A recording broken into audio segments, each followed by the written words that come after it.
우리는 예수님을 부를 때 주여라고 합니다. 그렇죠? 주여. 주님이시여 라고 우리가 기도합니다. 그런데 예수님을 주님이라고 우리가 부를 때 그 의미가 무엇인지 잘 모르고 부르는 그리스도인들이 참 많이 있습니다.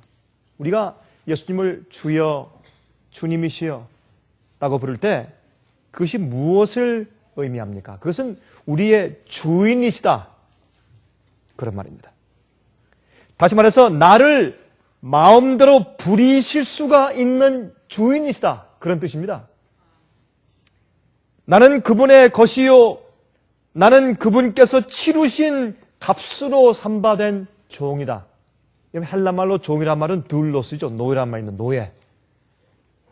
오라면 오고 가라면 가고 하라면 하고 죽으라면 죽고 살라면 살고 먹으라면 먹고 그게 종입니다. 나는 그분께서 값으로 사신 종이기 때문에 그분의 명령대로만 살아야 하는 존재다. 그런 뜻입니다. 우리가 예수님을 주라고 부를 때 우리가 한번 생각을 좀 하면서 불러야 될 것입니다. 그냥 부르는 것이 아닙니다. 우리가 주님을 구세주로 받아들일 때에 동시에 우리는 주님을 주인으로 받는 것입니다. 우리의 왕으로 영접하는 것입니다. 죄의 종에서 의의 종으로, 육체의 종에서 순종의 종으로 바뀌어지는 것입니다. 주인이 바뀌는 것입니다. 내 마음과 몸과 내 모든 생애를 위에서 바치는 주인이, 책임자가 바뀌는 것입니다. 여러분, 이 문제에 대한 예수님의 한 가지 비유가 있습니다. 오늘 우리가 그것을 좀 같이 연구하려고 합니다. 여러분, 다 같이 우리 누가복음 19장에 있는 말씀을 좀 펴보시기 바랍니다. 누가복음 19장입니다.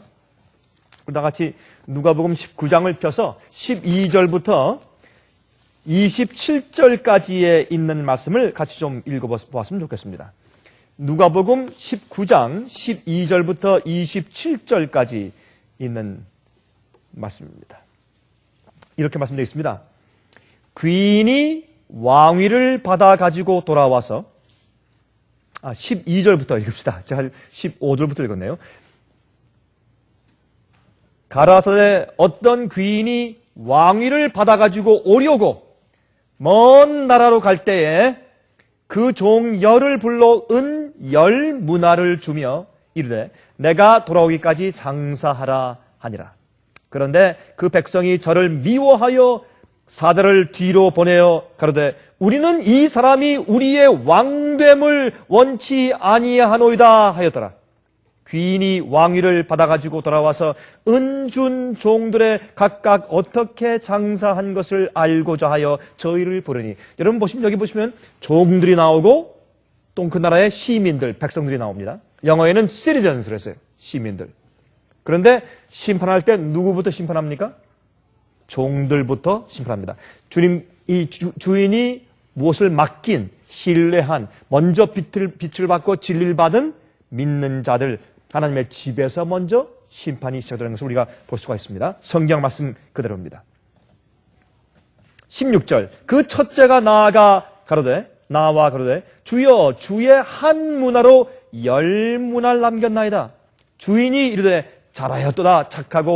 착한 종이요 내가 지극히 작은 것에 충성하였으니 10고을 권세를 차지하라 하고 그 둘째가 와서 가로되 주여 주의 한 문화로 5문화를 만들었나이다. 주인이 그에게도 이르되 너도 5고을을 차지하라 하고 또 한 사람이 와서 가로되 주여 보소서 주의 한 문화가 여기 있나이다. 내가 수건으로 쌓아두었었나이다. 이는 당신이 무슨 사람인 것을요? 엄한 사람인 것을 내가 무서워함이라. 영어로 austere man, 또 다른 번역으로 severe man, hard man. 당신은 참 엄하고 좀 극심하고 지나치고 완악한 그런 주인인 것을 내가 알기 때문에 당신은 두지 않은 것을 취하고 심지 않은 것을 거둡니다. 그러니까 이 주인에 대한 이 개념이 참 정말 잘못되었죠. 주인은 맡기지 않은 곳에서 달라고 하는 분이고 심지 않은 곳에서 추수하려고 하는 분입니다. 그러므로 내가 무서워서 이것을 꽁꽁 잘 쌓아두었습니다. 여기에 주인께서 주신 그 한 문화가 그대로 있습니다. 이렇게 말을 했습니다. 22절 주인이 이르되 악한 종아 내가 내 말로 너를 판단하노니 너는 내가 두지 않은 것을 취하고 심지 않은 것을 거두는 엄한 사람인 줄을 알았느냐? 그러면 어찌하여 내 은을 은행에 두지 아니하였느냐? 그리하였으면 내가 와서 그 비얼리까지 찾았으리라 하고. 여러분, 이 주인이 말이죠. 만약 맡기지 않은 것에서 무엇을 달라고 한다면 그러면 어떻게 해요? 자기가 맡은 한 은 문화도 없어야죠. 이 말 그 자체에 지금 모순이 있는 것을 우리가 발견하게 됩니다. 그러면 어째 내 은을 은행에 두지 아니하였느냐? 그리하였으면 내가 와서 그 비얼리까지 찾았으리라 하고 그 곁에 서는 자들에게 이르되 그 한 문화를 빼앗아 10문화 있는 자에게 주라 하니 저희가 그러되 주여 저에게 이미 10문화가 있나이다. 주인이 가로되 내가 너에게 말하노니 무릇 있는 자는 받겠고 없는 자는 그 있는 것도 빼앗기리라. 그리고 나의 왕됨을 원치 아니하던 저 원수들을 이리로 끌어다가 내 앞에서 죽이라 하였느니라 그랬습니다. 여기 보니까 이 왕에게서 맡은 어떤 왕의 재물을 맡은 자가 왕에 대한 성품을 이해하지 못하고 맡은 일을 올바로 행하지 않았을 때 그 왕을 처음부터 아예 당신은 우리에게 왕이 되고 우리를 다스릴 것을 원치 않습니다 라고 말하는 악한 사람들과 똑같은 취급을 받습니다.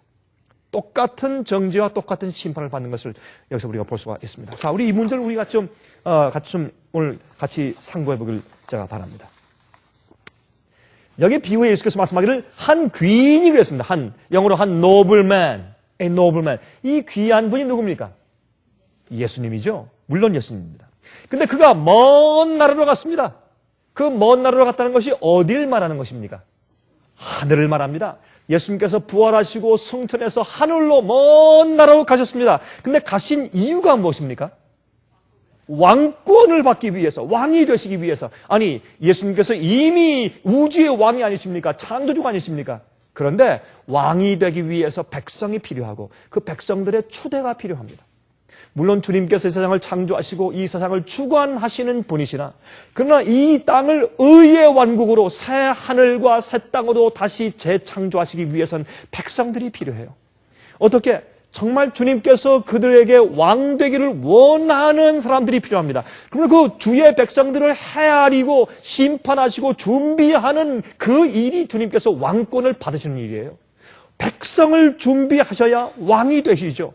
그러면 사실 하늘에서 심판하신다고 하는 것은 뭐냐면 주의 백성들 될 자가 누구인지를 확인하고 조사하시는 것입니다. 그것이 주님께서 왕권을 받으시는 역사인 것을 우리가 알게 되는 것입니다. 그러면 이 왕권을 받아가지고 올 때 어디의 왕권입니까? 하늘의 왕권입니까? 땅의 왕권입니까? 땅의 왕권입니다. 이 지구상의 왕권을 받으러 이제 예수님께서 하늘에 가신 것이라고 이게 말씀을 하고 있습니다. 이 세상을 다스리는 권세를 받으러 가셨습니다. 마귀가 지금 세상을 다스리고 있기 때문에 주님께서 인간들의 각 개인들의 마음에 역사하셔서 마귀에게서부터 그들의 왕권을 빼앗아 하나님을 섬기는 자로 주님께서 만들려고 하시는 것입니다. 그래서 예수님을 왕으로 받들 백성들이 결정되어야 왕권이 생깁니다. 여러분 잘 아시죠? 다니엘서 7장 13절과 14절에 다음과 같이 말씀되어 있습니다. 내가 또 밤 이상 중에 보았는데 인자 같은 이가 하늘 구름을 타고 와서 옛적부터 항상 계신 자에게 나와 그 앞에 인도되매. 이것은 우리가 알다시피 예수께서 이 땅에 재림하시는 광경이 아닙니다. 저도 처음엔 제가 젊을 땐 이것을 예수께서 이 땅에 다시 오시는 광경으로 제가 오해했어요. 왜? 구름 타고 오시고 또 천천만만 천상을 떠 있으니까 예수님의 재림인 줄 알았습니다. 그게 아니라 어디로 인도됩니까?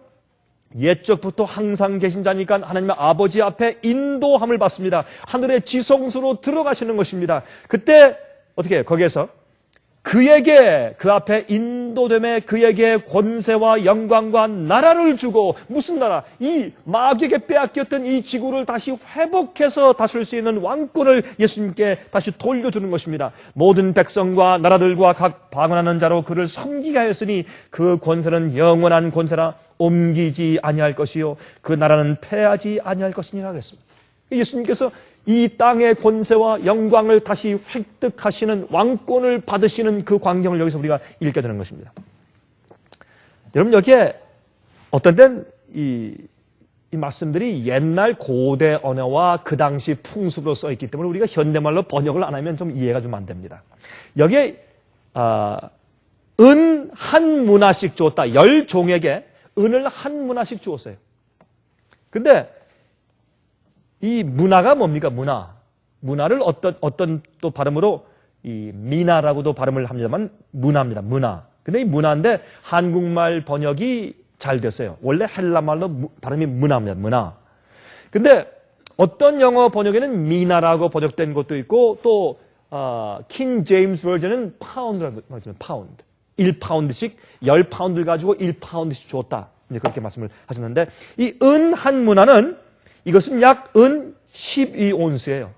은 12온스인데 약 한 360g, 360g 정도면 우리 아마 주부들께서는 아마 좀 짐작이 가시겠죠. 360g 정도 하면 말이죠. 근데 이것은 그 당시에 말이죠. 한 장정, 젊은 남자가 100일 동안 일해서 받는 봉급입니다. 이 한 문화는. 그래서 현재 시가로 따진다면 약 한 15,000불 정도가 됩니다. 약 한 15,000불 정도. 뭐 적은 돈은 아니죠. 15,000불씩 나눠주면서 이것을 가지고 장사를 해라. 그렇게 이제 부탁하고 이 주인이 간 것입니다. 우리 먼저 여기 등장하는 두 종류의 사람들 좀 이해해 보도록 하십시다. 이 비유에 두 종류의 사람들이 등장합니다. 종들이 등장하고 또한 백성들이 등장합니다. 우리 먼저 백성들을 먼저 보도록 하십시다. 우리 종은 조금 이따 보고 백성들에 대한 것을 좀 먼저 알아봅시다. 백성들이 왕위를 받으러 간 귀인들에게 전가를 보내서 미리 말하기를 우리는 당신이 우리를 다스리는 왕이 되길 원치 않습니다. 그렇게 말합니다. 다시 말해서 그 왕권이 그 왕국이 오기 이전부터 반역하는 마음이 이미 마음 가운데 존재합니다. 재밌는 것은 영어로 말이죠. 영어로 이 말씀을 이제 번역하기를 We don't want you reign over us. 당신께서 우리를 다스리기를 reign 한다는 것은 통치하는 것이죠. 당신이 우리 주인 되기를 우리 모든 것을 이래라 저래라 하길 우리가 원치 않습니다. 우리를 다스리고 우리를 주관하는 것을 컨트롤하는 것을 통치하는 것을 원치 않습니다. 우리 왕 되기를 원치 않습니다. 그렇게 말하는 것입니다. 우리를 주관하는 주인도 되기를 원치 않습니다. 그렇게 말했습니다. 다시 말해서 이래라 저래라 하시기를 원치 않습니다. 그런 자기들의 태도를 표현했습니다. 그 다음에 그 전에 말씀하기를 백성들이 저를 미워하여 뒤로 사자를 보내서 그랬어요. 백성들을 미워해서 아니 그 백성들이 저를 그 주인을 미워해서 그랬어요. 여러분 여기 예수께서 말씀하신 이 비유 가운데서 주인이 다스린다. reign over them. 그들을 통치한다. 주관한다. 컨트롤한다. 무엇을 어떻게 한다는 뜻입니까? 여러분 성경 가운데서 말이죠. 하나님께서 우리를 다스린다는 것은 한 가지 방법밖에 없어요. 아무리 찾아보세요. 성경 가운데 하나님께서 우리를 통치하시고 다스리시고 주관하신다는 말씀은 한 가지 방법밖에 없는데 그것은 성령을 주신다는 것입니다. 성령을 통해서 우리 마음을 다스리는 것입니다. 우리의 계획을 다스리시고 너희 마음을 내게 달라. 우리의 뜻을 주관하시고 우리가 하는 일들을 주관하시고 우리 마음의 생각을 주관하세요. 여러분 성경을 말씀하기를 사도 바울이 고린도후서 11장에 말씀하기를 어떻게 말씀했습니까? 우리가 우리의 모든 생각을 사로잡아 그리스도 앞에 복종시킨다 했습니다. 그리스도인 생애는 우리 인간적인 힘으로 노력해서 얻는 도덕가의 일이 아닙니다.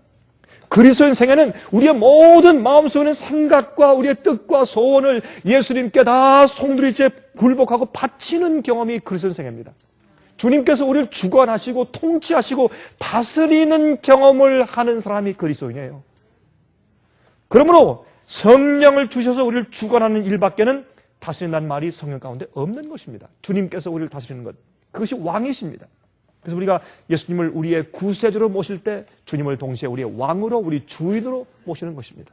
로마서 6장 12절부터 14절에 말씀했습니다. 그러므로 너희는 죄로 너희 죽을 몸에 왕노릇하지 못하게 하여 몸의 사욕을 순종치 말고, 또한 너희 지체를 불의의 병기로 죄에게 드리지 말고, 오직 너희 자신을 죽은 자 가운데서 다시 산 자같이 하나님께 드리며.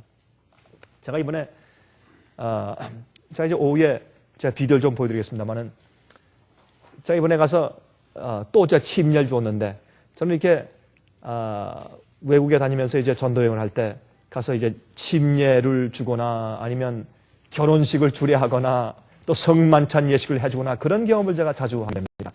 그런데 이번에 가서 제가 거기 이제 야외를 하고 끝나는 날 제가 침례식을 제가 베풀었는데, 그 침례식을 할 때마다 제가 늘 생각하는 것은, 많은 사람들이 예수님의 십자가만 생각해요. 여러분, 예수님의 십자가만 있다면 어떤 의미에서 우리 구원에 별 소용이 없어요. 예수께서 부활하셨기 때문에 십자가가 소용이 있는 것이에요. 예수께서 돌아가신 다음에 부활했어요. 우리가 예수님과 함께 죽은 다음에 주님을 위해서, 나의 새로운 주님에서 살기 위해서 내가 거듭나서 다시 태어나서 부활하지 않으면 소용이 없어요. 용서만 받고 끝나는 것이 아니에요. 그것은 구속의 반이에요. 우리가 주님과 함께 다시 부활해서 주님을 위해 사는 것이에요.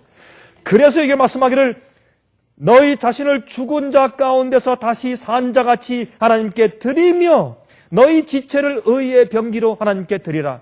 죄가 너희를 주관치 못하리니 이는 너희가 법 아래에 있지 아니하고 은혜 아래에 있습니다. 여러분이 은혜 아래에 있다고 하는 것은 주님께서 그저 봐주시는 것이 아닙니다. 눈을 질끔 감으신다는 뜻이 아닙니다. 은혜는 성령께서 우리 마음 가운데 오셔서 우리를 모든 진리로 인도하시고 우리의 생각과 우리의 마음과 소원을 주관하셔서 우리가 하나님을 위해서 살 수 있게 해주시는 역사를 우리가 성경에서 은혜라고 읽는 것입니다. 은혜라고 하는 단어는 grace, 헬라말로 카리스라는 뜻은 성령께서 내 마음 가운데 들어오셔서 하나님을 위해서 살 수 있도록 해주시는 능력의 역사를 말하는 것입니다. 그러므로 성령의 은혜 아래에 있기 때문에, 우리가 법 아래에 있지 않기 때문에, 성령의 은혜 아래에 있기 때문에 더 이상 죄가 우리를 주관하지 못한다. 왜? 주인이 바뀌었어요. 하나님이 우리 주인이요. 그러므로 그리스도인 가운데서 어떤 사람들요, 하나님 주님이시여 우리들을 용서하십시오. 그리고 우리대로 내버려 두십시오. 내 욕심과 내 뜻과 내 계획대로 살게 좀 내버려 두십시오. 자꾸 잔소리하지 마십시오. 이래라 저래라, 계명 지키라, 이거 하지 말라 저거 하지 말라, 그렇게 하지 마십시오. 우리를 용서하시고 그 다음에 우리를 구원해 주십시오. 그러나 주님께서 성령으로 매일매일 매순간 내 마음과 내 생각과 나를 다스리고 주관하는 것은 우리가 원치 않습니다. 주님께서 그런 백성들을 악한 백성들이라고 말씀했고, 그런 백성을 나중에 다 모아서 죽이라고 말씀하셨습니다. 이것이 이 비유 가운데 들어있는 놀라운 복음이요. 간단하지만 그렇게 말씀했어요. 주님께서 매일매일 성령으로 우리를 주관토록 허용하지 않는 사람은 말이 그리스도이지만 그 사람은 그리스도인이 아니에요. 내 마음과 뜻과 내 생각을 주 앞에 늘 굴복해야 돼요. 내가 생각하고 느끼는 대로 사는 것이 아니에요. 주님의 뜻대로 굴복한 사람이 되는 것입니다. 로마서 5장 20절과 21절에 말씀하기를, 율법이 가입한 것은 범죄를 더하게 하려 함이라. 그러나 죄가 더한 곳에 은혜가 더욱 넘쳤나니 이는 죄가 사망 안에서 왕노릇한 것 같이 은혜도 또한 의로 말미암아 왕노릇하여 우리 주 예수 그리스도로 말미암아 영생에 이르게 하려 함이라 그랬어요. 죄가 사망 안에서 왕노릇 해왔어요. 죄가 우리를 다스려 왔어요. 그러나 어떻게 이젠 주인이 바뀌었어요. 은혜도 또한 의로 말미암아 날 다스려요. 날 주관해요. 내 생각을 주관하고 내 감정을 주관해요. 그게 복음의 경험 아닙니까? 이 경험이 없으면 그리스도인이 될 수가 없는 것입니다. 그러므로 이게 보면 죄가 많은 곳에 은혜가 더욱 넘쳤다. 그러므로 많은 사람들이 이것을 적용하기를 그 뒤에 있는 문장은 싹 빼버리고 14절은 빼버리고 13절만 얘기해. 그러므로 우리가 죄가 많은 곳에 은혜가 많다. 난 매일 죄를 짓는다. 난 연약하다. 나는 죄인이기 때문에 죄를 짓고 죄를 먹고 산다 할 수 없다. 그러나 이렇게 죄 많은, 죄를 간신히 이 죄 많은 죄인에게 은혜가 더 크다. 당신이 죄가 많으냐? 내가 더 죄가 많다. 그러므로 내게 은혜가 더 많다. 이렇게 적용해요. 실제로 정말 그렇습니다. 그러나 성경은 그렇게 말씀하는 것이 아닙니다. 이것은 어떻게 이해되어야 하느냐면, 어떤 사람들은 나는 내 아버지가 술 주정뱅이였어. 내 아버지는 사기꾼이었어. 내 어머니는 장녀였어. 뭐 이런 얘기들. 우리 할아버지와 할머니는 또 이런 연약성이 있고, 난 이런 걸 타고 태어난 사람이에요. 그러나 성경이 말씀하기를 아무리 그런 죄의 연약성과 죄의 본성의 힘이 클지라도, 죄가 많으면 많을지라도 죄의 결과가 크면 클수록 성령께서 역사함이 더 크잖아요, 비례적으로. 왜? 그 사람 속에는 성령의 역사가 더 많아야 되니까. 이게 그런 뜻이에요. 그러므로 우리도 그런 모든 죄의 기질들과 모든 것들을 이길 수 있다. 그걸 말하는 것입니다. 그래야 우리가 올바로 이해하는 것이죠.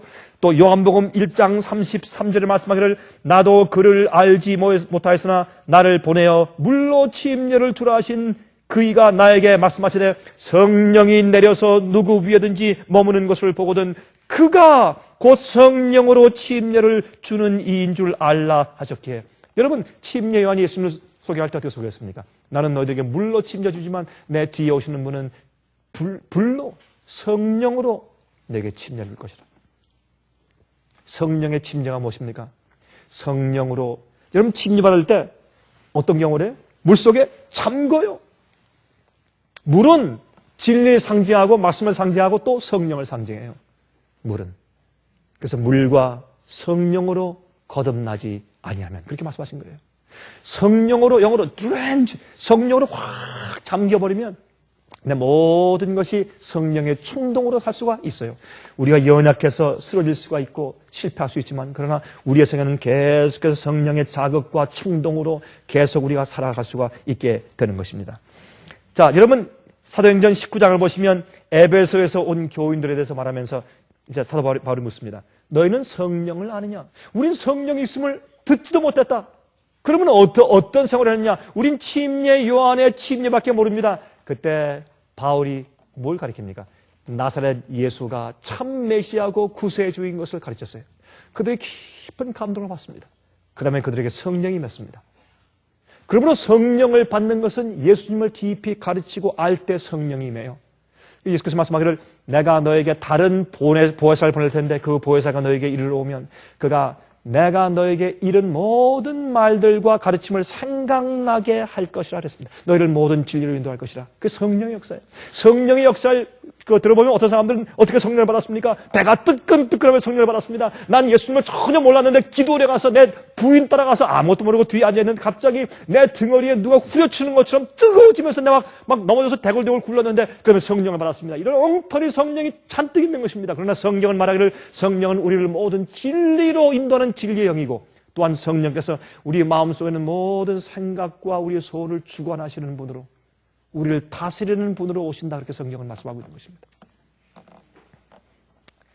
요한복음 3장 5절부터 8절까지 그러므로 예수께서 말씀하기를 진실로 진실로 내게 이르노니 사람이 물과 성령으로 나지 아니하면 하나님 나라에 들어갈 수 없느니라. 육으로 난 것은 육이요 성령으로 난 것은 영이니 내가 내게 거듭나야 하겠다는 말을 기억이지 말라. 바람이 임의로 불매 내가 그 소리를 들어도 어디서 오며 어디로 가는지 알지 못하나니 성령으로 난 사람은 다 이러하니라. 성령께서 우리 마음가운데 역사하는 것을 겉으로 알 수가 없어요. 그러나 그 사람의 성령의 열매를 보고 알 수 있습니다. 그들의 입술의 말의 변화와 그들의 행동의 변화와 그들의 생각의 변화와 그들의 취미가 바뀌고 소원이 바뀌고 그들의 계획이 바뀌고 그들이 하는 모든 언행이 바뀌는 것입니다. 그들의 마음의 분노를 다스릴 수 있고 그들 마음속에 있는 모든 악한 생각을 다스릴 수 있고 그들 마음속에 하나님의 계명과 어기게 되는 주의 계명을 어기는 모든 잘못된 의뢰와 계획을 다스리는 그들의 성품을 보면서 이해할 수 있는 것입니다. 성령께서 우리 마음을 다스리는 것입니다. 이것이 바로 예수께서 우리 생애 가운데 주인 되시고 왕 되시는 것입니다. 마음속에 죄를 다스리는 성령의 은혜가 없는 것은 예수를 모르는 사람들입니다. 그것이 은혜의 왕국입니다. 한 번은 제가 한 도시에 가서 제가 어떤 분들하고 제가 상담을 하는데 그분들이 와서 그래요. 목사님 참 고민이 있습니다. 무슨 고민입니까? 이건 보통 고민이 아닙니다. 이거는 그냥 아무한테나 가서 상담할 수가 없습니다. 왜? 이건 잘못하면 남을 정죄하고 고소하는 것이 되기 때문에. 무엇입니까? 이 얘기는 담임 목사님한테도 얘기할 수가 없습니다. 왜 그렇습니까? 담임 목사님한테 그분들이 너무나 신뢰를 받고 있기 때문에. 도대체 무슨 말인지 그렇습니까? 답답합니다. 말 좀 하십시오. 그러니까 그분들이 그래요. 우리 교회에 방언을 너무너무 유창하게 잘하는 두 여자 집사님들이 있는데 참 이분들이 교회에서 가장 말썽꾼들입니다. 가장 팔을 많이 만들고 가장 많이 시기 질투하고 가장 문제를 일으킨대요. 이걸 내가 어떻게 하면 좋겠습니까? 제가 그랬죠. 그거 가짜 방언이라고 그랬습니다. 너무 간단하죠. 같은 성령은 두 가지 이상한 일을 하지 않는 것입니다. 성령은 조용히 우리 마음속에 오셔서 성령의 열매, 그렇죠? 자비와 양성과 온유와 겸손과 절제와, 그렇죠? 이런 모든 이 성령의 아름다운 성품의 열매를 맺게 하시면서 임하고 그 사람으로 하여금 성경 말씀을 읽고 이해하고 진리로만 인도하는 분이 성령인데 어떤 사람들은 방언한다고 엉뚱한 말을 해버리고 엉뚱한 그런 성품을 나타내고 또한 진리를 반대하고. 여러분 참 제가 이런 얘기를 했지만 여러분 화면을 통해서 보시는 분들 잘 좀 이해하시기 바랍니다. 특별히 우리 웹사이트를 통해서 또 화면을 통해서 이 말씀 들으시는 분들 잘 좀 귀를 기울이세요. 아무리 여러분들이 손을 얹고 병 잘 고치고 성령을 받았다, 난리를 한다, 방언을 한다, 큰 능력이 임했다 그렇게 말을 해도 요즘에 또 성령 받은 사람들이 이 악수하면 관상을 본다 그러죠. 그 악수하면 그 사람의 얼굴과 눈을 보면 그 사람의 과거를 다 읽는다 그러죠. 자, 그래요. 그런 사람은 그러면 요만한 책상 가지고 저기 종로 3가 가서 펼쳐놓고 점을 치면 참 좋겠네요. 좀 이렇게 제가 얘기를 해요. 참 이상한 일이 생겨요. 아무리 그런 사람들이 여러분 주위에 있더라도 아니면 그런 사람들이 여러분 자신일지라도 참 성령은 진리로만 인도하는 분이고 우리 마음속에 들어와서 내 죄의 본성의 충동을 지배하는 분이고 예수님의 성품을 따라서 진리대로 살게 하는 분이 성령의 역사요. 그거 말고는 성령의 역사를 말하지 마세요. 그 다음에 주님께서 원하시면 병도 고칠 수 있고 원하시면 특별히 어떻게 해요? 언어가 통하지 않을 때 방언의 역사가 터져서 방언의 역사를 할 수 있도록 말씀하실 수가 있어요. 그건 성령께서 하실 몫이고 내가 내 마음대로 성령을 주관하는 것이 아닙니다. 성령께서 나를 다스리는 것이지 내가 성령을 사용하는 것이 아닌 것을 우리가 알 수 있어요. 그게 올바른 것입니다.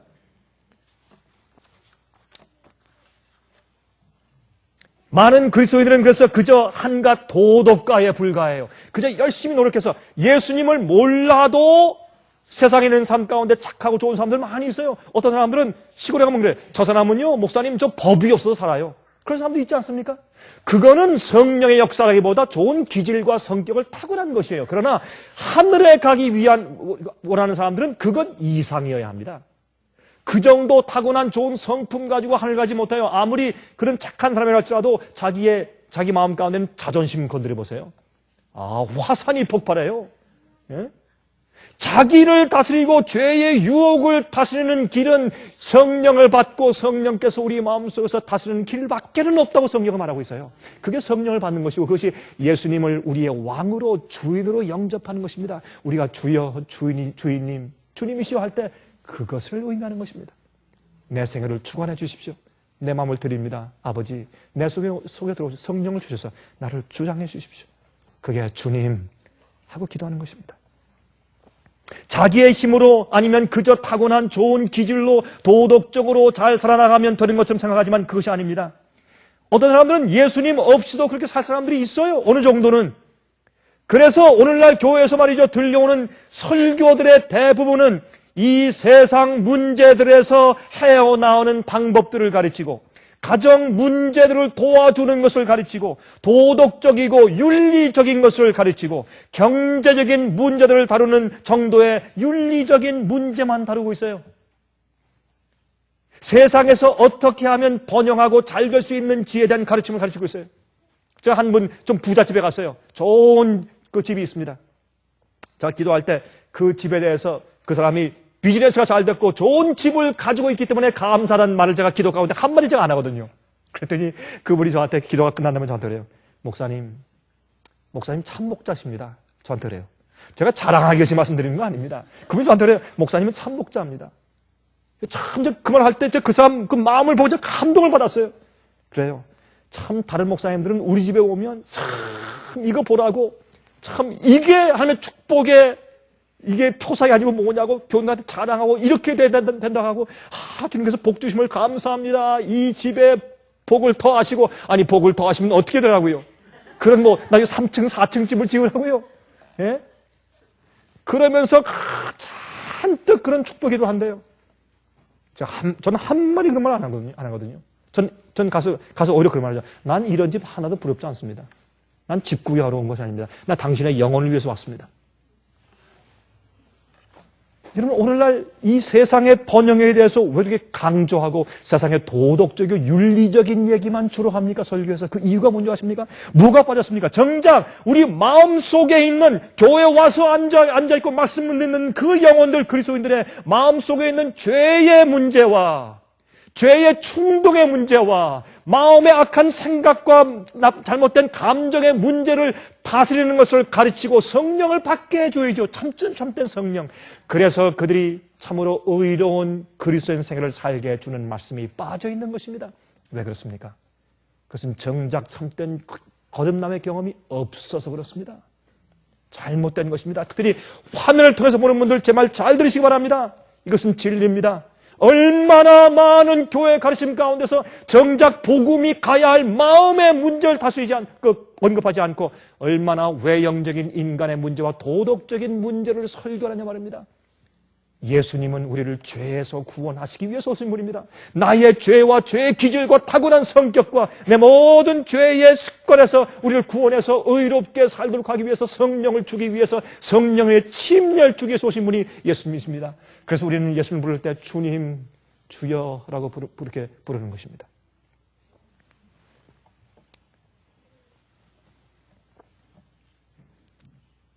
그리스도의 생애는 성령을 받아 사는 생애입니다. 하나님의 영께서 마음을 다스리는 생애, 이기심과 교만과 세상의 욕심을 다스리며 하나님의 뜻과 주님의 명예를 위해 사는 생애가 주님을 아는 사람들의 생애입니다. 그래서 예수님께서 왕으로 그 사람의 마음을 다스리고 있느냐가 이슈예요. 여러분들, 주님께서 오늘 여러분 마음을 다스리고 있습니까? 그래서 주님께서 여러분의 왕이십니까? 바로 이것을 이 비유 가운데 예수께서 지금 설명하고 계신 것입니다. 제가 한 번은 말이죠. 한 번이 아니죠. 지난주죠. 제가 남미를 여행하면서 한 젊은 청년이 저한테 와서 이제 나이가 한 17살이나 18세 정도 되었을 거예요. 그 젊은 청년이 와서 저한테 목사님이랑 목사님하고 꼭 좀 대화 좀 해야 됩니다. 그 청년이 영어를 잘해요. 그래서 놀랐어요. 너 어떻게 이렇게 영어를 잘하느냐 그랬더니 자기가 어릴 때부터 아버지가 영어를 가르쳤대요. 그래서 영어를 참 잘해요. 그래서 저하고 꽤 대화를 자유롭게 잘할 수 있었는데 저한테 와서 참 우는데 정말 그런 걸 가지고 우리가 한국말로 이 닭똥 같은 눈물 흘린다 그렇게 말하잖아요. 정말 어떻게 이렇게 그 젊은 애 눈에서 정말 이게 굵은 눈물방울이 주룩주룩 흐르는지 참 정말 제가 감동적이었어요. 근데 너무나 진실해 그 청년 아이가 말이죠. 이렇게 말해요. 목사님, Would you talk to my father? 내 아버지한테 좀 말씀 좀 해달래요. 그래서 what? 그랬더니 한 얘기가 목사님, 우리 아버지는요 교회에서요 믿음으로 말미암는 의에 대해서 너무나 잘 알고 너무나 잘 가르치고 강조하는 분이에요. 그리고 믿음으로 말미암는 의에 대한 책을 번역해서 많이 냈습니다. 스페니시 말로 많이 번역해냈습니다. 그런데 그리고 또 울어요. 한참 울먹거려요. 그러더니 하는 얘기가 그런데 내 아버지는 집에서는 그리스도인이 아닙니다. 저희 아버지가 집에서 너무나 쉽게 화를 내고 너무나 신경질 잘 부리고 너무나 화를 내서 우리를 때리고 집에서는 우리 아버지가 믿음으로 말미암는 의를 모릅니다. 또 엄마를 들볶는데 좀 우리 집에 빚이 좀 있습니다. 자꾸 엄마를 친척이 스페인에 있으니까 자꾸 스페인에 가서 돈을 벌어와서 빚을 갚으라고 자꾸 독촉을 합니다. 가면 우리 새 아이들은 우리 자녀들은 어떻게 하란 말입니까? 제발 목사님 이번 기회에 우리 아버지한테 얘기 좀 해주십시오. 그럼 막 울어요 아이가. 여러분 성령께서 우리를 지배하는 사람들이 되어야 합니다. 그것이 주님께서 우리 왕인 겁니다. 여기에 이 비유에서 백성들은 그 뒤로 전가를 보내서 주인은 우리에게 왕이 되어서 우리를 다스릴 것을 원치 않습니다. 우리가 당신을 미워합니다. 이 세상에서 잘못된 복음을 믿거나 아니면 자기의 생애와 마음과 자기 생각과 감정을 조합해 굴복하지 못하는 것으로 자기에게 올라오는 충동과 자기 뜻대로 살아가는 그리스도인들은 주님께서 자기의 생애 가운데 왕 되기를 원치 않는 사람들이요, 악한 종들이요. 자, 두 번째로 또 종들이 나오죠. 종들. 여러분, 종들은 뭡니까? 종들은 그 당시에 이 종이라는 단어는 둘로스, 노예예요, 노예. 주인이 값을 주고 샀어요. 그러므로 자기는 자기 게 아니에요. 값으로 삼바된 사람들이에요. 주인을 위해서 일하는 사람들이에요. 주인을 왕으로 받들고 있는 사람들이에요. 그 사람들에게 한 문화씩 주인들이 나눠줬습니다. 주인이 그들에게 한 문화씩 나눠줬습니다. 그것으로 장사하도록 지시를 받은 사람들입니다. 자, 이 종들 가운데 3명이 등장해요. 3명만, 10명 가운데 3명만 예를 들어서 예수께서 말씀하셨습니다. 첫 번째 한 명은 한 문화로 장사해서 10문화를 남겼습니다. 또 다른 종은 한 문화를 가져가서 5문화를 남겼어요. 그랬더니 10문화를 남긴 종에게 너는 참 착하고 신실한 종아, 내가 적은 일에 충성했으니까 내가 큰 것을 맡기겠다 하고 10고울을 다스리는 권세를 주었어요. 그리고 또 5문화를 남긴 사람에게 5고울을 다스리는 권세를 맡겼어요. 전 이렇게 믿습니다. 하늘에 올라가면 하늘에는 이 높낮이의 지위와 그런 경쟁과 다툼이 없습니다. 그러나 책임제가 있어요. 하늘에도 천사장이 있어요. 하나님 아버지가 계시고 아들이 계시고 성령이 계세요. 그러므로 하늘에도 무엇이 있습니까? 하늘에 올라가면 50부장이 있을 것이고 100부장이 있을 것이고 1000부장이 있을 것이에요. 다시 말해서 우리도 하늘에 올라가면 아니면 이 땅에서 새하늘과 새 땅이 될 때 마을을 이루어서 살 것이에요. 조직을 이루어 살 것이에요. 그것은 서로 봉사하고 섬기고 알려주는 그런 질서지, 그것은 남을 다스리고 명령하는 질서가 아니에요. 예수께서 말씀하기를 너희는 세상에서 생각하는 사람들의 권위를 부리려고 하지 말라. 어떻게? 너희 무릎 꿇고 이 옆에 수건 차고 발을 씻기라. 예수께서 발을 씻기는 것을 보여주신 것처럼 앞으로 이제 섬기고 하는 책임진 자들이 있을 것이에요. 근데 어떤 사람들은 말이죠, 10고울, 하늘에 있는 10개 항성들, 지구 같은 항성들이 우주에 많이 있을 것이에요. 그러면 그 항성들이 10개 항성에 다니면서 하나님의 그 기별을, 전가를 전해주고 주님의 명령을 가서 설명해주고 하나님이 이런 분이라고 얘기해주고 내가 이 땅에 살면서 70, 80, 90평생 동안 살면서 하나님을 경험해보니까 하나님은 이러한 분이더라 라고 간증할 수 있는 10개 혹성들을, 위성들을 우리에게 주실 것이에요. 어떤 사람은 5개, 어떤 사람은 2개, 하나 주실 것이에요. 저는 그렇게 생각해요. 그런데 한 사람이 와서 하는 얘기가 주인이시여, 왕이시여, 당신은 엄한 사람인 것을 내가 무서워해서 당신은 두지 않은 것을 취하고 심지 않은 것을 거두는 분이기 때문에 내가 무서워서 혹시 하다가 잃어버릴까 봐. 큰일 나죠, 잃어버리면. 그러니까 내가 이것을 꽁꽁 싸두었다가 가져왔습니다. 그때 주인이 말하기를 이 악한 종아. 첫 번째 악한 이유는 무엇입니까? 그가 그 왕을 오해했습니다. 오해했습니다. 하나님의 성품을 오해했습니다. 잘못 알았어요. 하나님께서 우리에게 무엇을 하라 하지 말라 하는 것은 하나님의 사랑과 은혜입니다. 그게 구원입니다. 주님께서 왜 하라고 하고 하지 말라고 그래요? 그것은 우리가 영생하기 위해서 필요한 일들이고 내 마음과 생각을 다스리기 위해서 법을 왜 주었습니까? 법은 우리를 구원하는 것은 아니지만 법이 필요한 것은 법을 보면 내 마음속 깊이 있는 생각까지도 읽을 수가 있어요. 내가 주님의 품성과 맞지 않는구나. 내 속에 죄의 충동이 있구나. 내가 죄를 지금도 섬기고 있구나. 그래서 법은 내 마음을 밝혀주는 것입니다. 내 마음속에 있는 죄를 드러내주는 것입니다. 그래서 이 법의 목적은 무엇입니까? 정죄 의무예요. 법의 의무는 정죄는 의무예요. 근데 그 정죄받은 다음에 우리가 어디 갑니까? 예수께 가는 것입니다. 은혜 앞에 가는 것입니다. 성령 앞에 가는 것입니다. 그래서 우리 마음을 그 법에 따라서 이 지배될 수 있도록 성령께 맡기는 것이죠. 우리 힘으로 안 되죠. 성령께서 그 일을 하시는 것이죠. 그런데 그래서 하나님께서 우리에게 주신 법칙이 이유가 있어요. 그래서 마지막 시대에 법을 지키지 않는 자는 그리스도인이 아니라고 성경에 말씀되어 있는 이유가 거기에 있어요.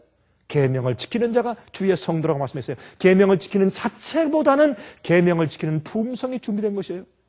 하나님을 자기의 생애의 왕으로 섬기는 사람들입니다. 그런데 보세요. 그들에게 각각 문화를 주었어요. 이 문화는 달란트를 의미합니다. 하나님께서 우리 이 세상에는 모든 사람들에게 똑같이 달란트를 주었습니까? 주었어요. 무엇입니까? 물론 자기가 받은 재주대로 열심히 일하여 자기 입장과 자기의 역량대로 만족하면서 개발하며 살아야 돼요. 어떤 사람은 노래를 잘해요. 어떤 사람은 말이죠. 어떤 사람은 아무리 연습을 시켜도 음치가 있어요. 참 음치하고 앉아서 찬송을 부르면 참 어떤 은 힘들어요. 그렇지만 우리가 그런 음치도 사랑할 수가 있어야 돼요. 그렇죠? 근데 어떤 사람들은 참 타고나면서부터 아주 퍼펙트 절대 음감을 가진 사람들이 있어요.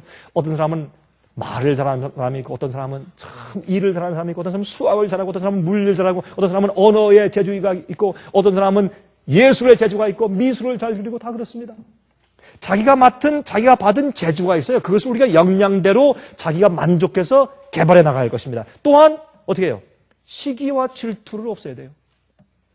남에게 있는, 여러분 잘 들으세요. 시기 질투는요, 남에게 있는 자기가 가지지 않은 어떤 것을 보고 탐내는 것이 시기와 질투예요. 남이 가지면 감사합니다 형제요, 할렐루야 아멘 하세요. 그리고 끝내세요. 왜 그게 꼭 나한테 있어야 돼요? 어떤 사람 그래요. 우리 교인들은 말이죠, 저 집사님은 나보다 더 좋아한단 말이에요. 그러면 어때요? 그 집사님은 더 친절하고 더 열심히 일을 잘해서 남을 잘 대접하는 달란트가 있어요, 나보다 더. 그러면 하나님께 찬송하세요, 기뻐하세요. 그 사람이 가지지 않은 다른 어떤 것이 내 속에 있는 것을 발견하세요. 그대로 또 하세요. 주님께서 우리 골고루 문화를 주셨어요. 달란트를 주셨어요. 남에게 있는 것을 보면서 왜 나는 그만큼 대접을 못 받는가 하는 것은 시기와 질투고, 그것은 잘못된 것이에요. 그래서 남이 칭찬받거나 남이 잘 될 때 기뻐할 수 있어야, 그래야 성령께서 우리를 지배하는 사람들이에요. 사촌이 땅을 살 때 배가 아프면 그건 그리스도인이 아니에요. 어떤 사람은 그러더라고요. 아니 우리 그리스도인들도 사촌이 땅을 사면 배가 아픕니다. 그건 잘못된 얘기예요. 그거는. 그러면 그리스도인이 아니죠. 뭐 때문에 예수를 믿어요? 그러면 무엇을 다스린단 말이에요? 그런 마음씨를 성령께서 다스려서 예수의 마음을 갖게 하는 것이죠. 예수님 어떻게 해요? 저 사촌이 땅을 사면요, 참 고맙다, 감사하다, 참 좋지, 좋은 거 설명 좀 해줘, 이럴 수 있어야 돼요. 마음으로, 정말로, 우리 충동적으로 예수의 은혜로. 처음엔 안 될지 모르지만 그 마음을 성령께 드리란 말이에요. 그 시기와 질투와 그 마음을 예수께 죄를 딱 드리고, 주님만 못하니까 성령님 보내주십시오 하면 성령께서 그것을 해주신단 말이에요. 그것이 그리스도인 삶이고, 그것이 예수님께서 우리를 다스리도록 예수님을 왕으로, 주인으로 받는 것을 의미하는 것이에요. 그건 얼마든지 가능하고 그렇게 하라고 주님께서 명령하시는 것입니다. 그런데 이렇게 우리가 서로 각가지 다른 재주를 받지만 또 모든 사람들이 똑같이 공평하게 가지고 있는 문화들이 있는데, 그것은 무엇입니까? 우리가 받은 생명, 시간, 우리의 지력, IQ를 말하는 게 아니에요. 적어도 우리가 생각할 수 있잖아요. 분석할 수 있고, 아무리 어린 아이도 분석하고 생각할 수 있어요. 그래서 우리의 생명력, 살 수 있는 것, 시간, 우리의 지력, 그리고 구원하시는 하나님의 은혜들. 읽어봅시다. 베드로후서 1장 3절 4절 보십시오. 베드로후서 1장 3절 4절. 베드로후서 1장 3절 4절 보시면 참 귀한 말씀이세요. 그의 신기한 능력으로, 여긴 오묘한, 신기한, 이해할 수 없는 능력으로 주님께서 우리에게 역사하시는 것은 우리가 이해가 안 돼요. 신비한 것이에요. 그럼 믿어야 될 것이에요. 경험적으로. 그의 신기한 능력으로 생명과 경건에 속한 모든 것을 우리에게 주셨으니, 이 주셨다는 것은 과거입니다. 이미 주셨으니예요. 줄 것이니, 주고 있으니 아니에요. 이미 주셨으니 믿음으로 받아야 돼요. 주셨으니 이는 자기의 영광과 덕으로서 우리를 부르신 자를 알므로 말미암으리라. 이로써 그 보배롭고 지극히 큰 약속을 우리에게 주사, 이 약속으로 말미암아 너희로 정욕을 인하여 세상에서 썩어질 것을 피하여 신의 성품에 참여하는 자가 되게 하려 하셨으니 그랬어요. 여기 보세요. 생명과 경건에 속한 모든 것을, all things, 모든 것을 이미 우리에게 주셨어요. 그 주신 축복을 받으면 우리가 세상에 부패한 것을 피해서 우리가 하나님의 신의 성품에 참여할 수 있도록 해 주셨어요. 이미 과거형이에요. 성령은 이미 우리에게 베풀어 주셨는데 우리가 마음을 열고 굴복지 않으므로 성령이 우리 속에 들어올 수가 없는 것이에요. 이미 성령이 우리 곁에 와 계세요. 모든 인간 곁에 와 계세요. 그런데 우리가 성령께 굴복하고 받아들이지 않는 것입니다. 우리가 구원받고 세상의 죄와 우리의 죄의 본성의 악함과 세상의 부패의 악함을 피해서 경건함과 영생에 이르고, 그리고 하나님의 거룩한 신의 성품에 참여할 수 있도록 하기 위한 모든 경건에 속한 능력과 모든 축복을 이미 우리에게 주셨다. 이미 주셨어요. 과거형이에요. 그걸 우리 받아들여야 돼요. 믿어야 돼요. 이것을 어떻게 해요? 자꾸 주십시오. 물론 간구하지만 그러나 중요한 것은 이미 주께서 주신 사실을 우리가 이해하고 믿고 우리가 주 앞에 굴복하면 그 즉시 성령께서 내 마음껏 역사하세요.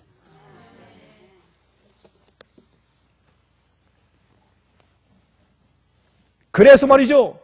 여기에 한 문화를 주었는데 그 하나님을 무서워해서 그 주인을 아주 무서운 사람으로 이해해서 주지 않은 것에서 얻으려고 하고 뿌리지 않고 씨를 뿌리지 않은 곳에서 거두려고 하는 그런 무서운 존재다. 무서워서 그걸 꽁꽁 싸두었어요. 그게 무슨 뜻입니까? 이러한 교회 안에 있는 그리스도 가운데서 이런 한 문화를 꽁꽁 싸둔 이런 종들이 많아요. 어떤 사람들입니까? 이 사람들은 주인의 종이에요. 그리스도인이에요. 주님을 따른다고 해요. 주님을 왕으로 모시다고 주여 하고 기도해요. 그런데 그 사람들은 이런 생각들을 해요. 잘 들어보세요. 우리는 죄의 본성을 가지고 태어났기 때문에 죄의 기질을 가지고 태어났기 때문에 그 죄의 힘과 능력을 이길 수가 없다. 그렇죠? 그런데 하나님께서 이 같은 내 죄인을 가지고 거룩하고 완전하라고 명령하신다. 이걸 있을 수가 없다. 그거 뭐예요? 나한테 주시지 않은 것을 찾아가려고 애를 쓰시고 뿌리지 않은 것을 거두려고 하신다. 그거 아니에요? 바로 그걸 지금 말씀하고 있는 것이에요. 너희의 문제는 내가 너희를 다스리는 왕 되게 안 하기 때문에 안 되는 것이야. 너희가 너희 자신의 왕이 아니냐? 너희는 언제 너희 모든 것을 내게 굴복하고 바쳤느냐? 그 말씀을 하고 계신 것이 여기에. 사람들은 그저 인간적인 도덕과 정도의 생활을 살아가며 필요한 때면 하나님의 계명을 범하고 할 수 없을 때는 죄도 범해가면서 적당하게 살아가요. 열심히 살려고 하다가 어떻게 해요? 비즈니스 때문에 요건 주님께서 눈 감아주시겠지. 이래야 내가 100만 불 버니까. 그러면서 살아가요. 그래도 주님께서 이해하시겠지. 그러면서 예수를 믿으니 구원은 이미 따놓은 것이라고 생각합니다. 그러나 성경은 말합니다. 왕이 주관하기를 싫어하는 자들은 주님께서 오실 때 멸망하신다고. 성령의 은혜로 하나님의 지배하신 대로 살 수 있게 하는 모든 생명과 경건에 속한 모든 것들을 이미 다 주셨다고 성경은 말해요. 믿음으로 그것을 받아들이고 사용해야 합니다. 성령의 역사와 도움은 항상 우리 곁에 있기 때문에 그렇습니다. 제가 볼 때 이 비유만 봐도 너무 분명해요. 많은 사람들은 하나님께서 우리에게 주시지 않은 것을 원한대요. 어떻게 우리가 의롭게 살 수 있어? 어떻게 우리의 죄를 승리할 수 있고 어떻게 계명을 다 지킬 수 있어? 그건 불가능한 것이야. 주님께서 믿음으로 은혜로 다 구원하는 것이지. 성경은 그렇게 말씀하고 있지 않습니다. 이는 당신이 엄한 사람인 것을 내가 무서워함이라. 당신은 두지 않은 것을 취하고 심지 않은 것을 거두나이다. 얼마나 많은 그리스도인들이 그렇게 믿고 지금 살아가고 있는지 모릅니다. 그러나 예수께서 오실 때 우리에게 맡기신 것을 우리가 받은 생각과 우리의 몸과 생명과 시간과 우리의 지력과 이런 모든 것을 주님께서 내가 너에게 준 그것을 성령께 맡겨서 어떻게 장사했니? 얼마나 남겼니? 너희가 타고날 때 어린애 기질 말고 너희가 하나님 닮은 신의 성품에 참여한 아름다운 성품을 얼마나 키웠느냐? 얼마나 장사했느냐? 주님께서 물으실 것입니다. 이것은 분명한 성경의 가르침입니다. 얼마나 많은 사람들이 이것을 오해하고 있는지 모르겠습니다. 그래서 성경은 사도행전 5장 32절과 요한복음 14장 15절 23절에 말씀하기를 성령은 믿고 순종하는 자들에게 주신다고 말씀했어요.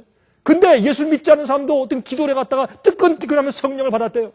이게 무슨 노릇인지 모르겠어요. 그래서 참 성령의 역사를 오해토록 하기 위해서 마귀가 가짜 성령을 오늘날 이 마지막 현대교회에 잔뜩 뿌려놓았어요. 잡철 뿌려놨어요. 여러분들이 지금 특별히 화면을 통해서 보는 분들은 주의하시기 바랍니다. 참 성령과 거짓 성령을 분별할 수 있는 분별의 영령을 여러분들 받으셔야 합니다.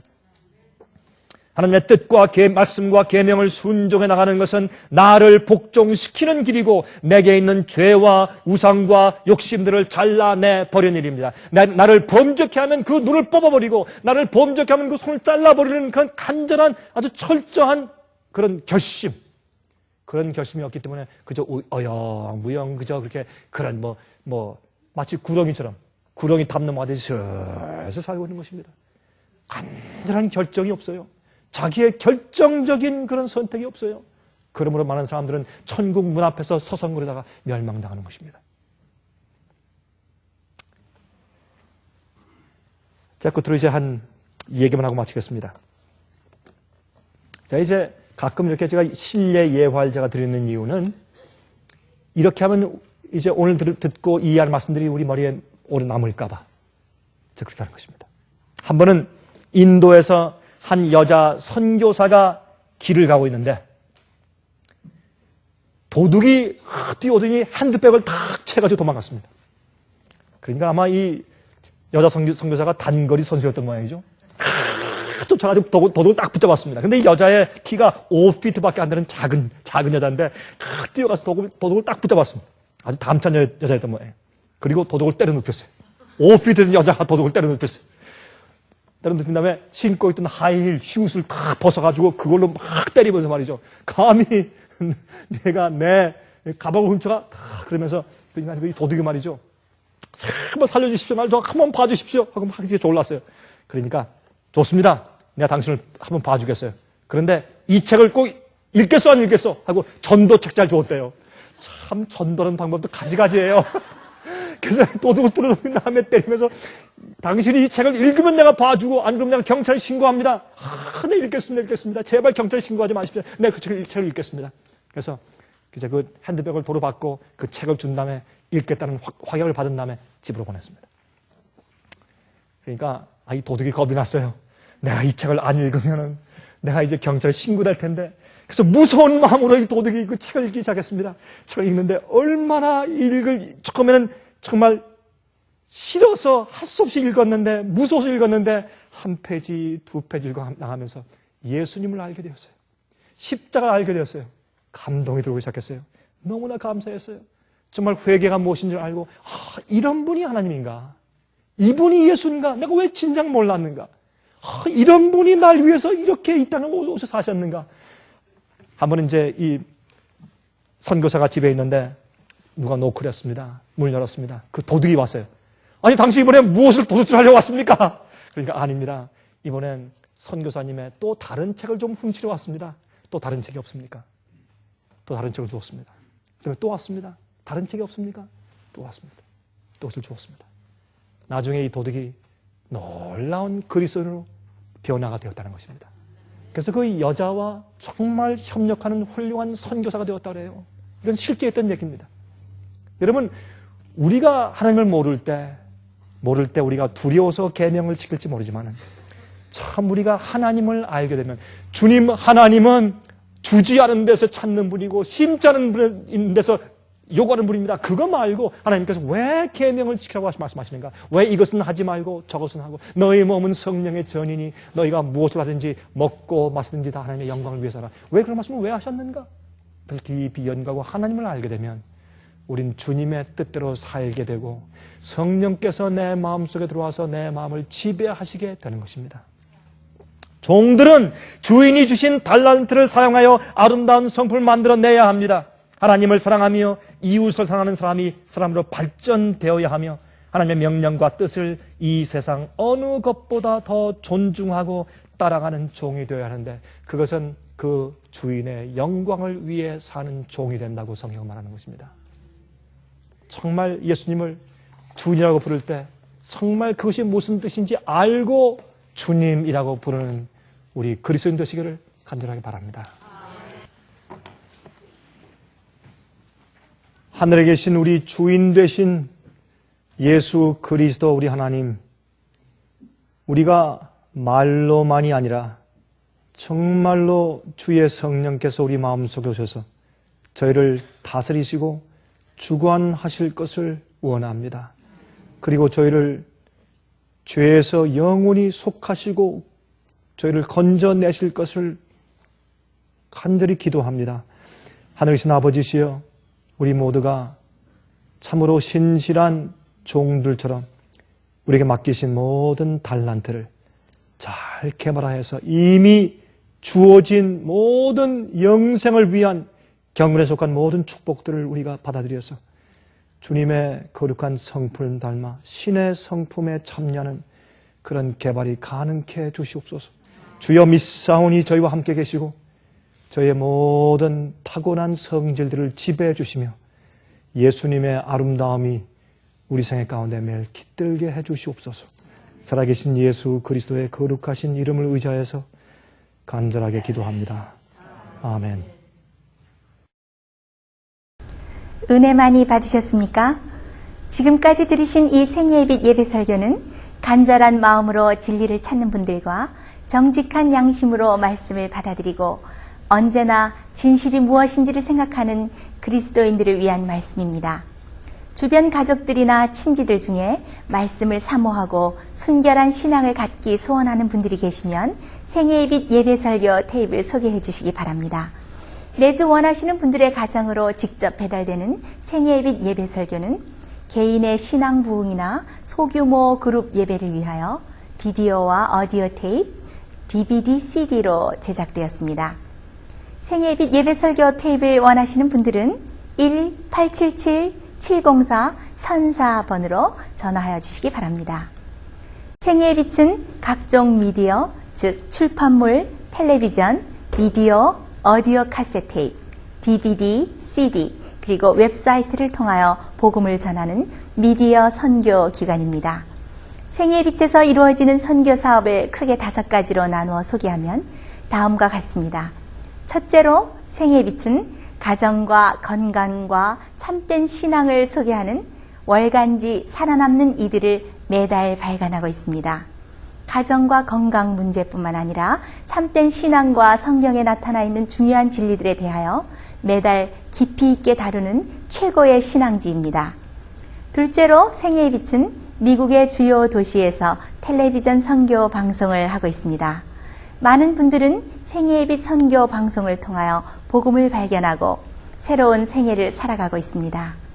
셋째로 생애의 빛에서는 우편 통신을 통하여 평신도들의 성경 연구를 도와드리는 성경통신학교를 운영하고 있습니다.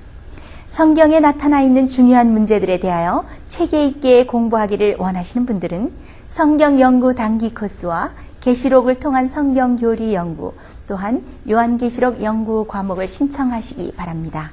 교재 및 모든 비용이 무료인 생애의 빛 성경 연구 과정을 통하여 복음과 예언 문제를 가장 쉽고 체계 있게 공부하시기 바랍니다. 넷째로 생애의 빛은 예언 연구를 위하여 특별하게 제작된 비디오 시리즈를 나누어 드리고 있습니다.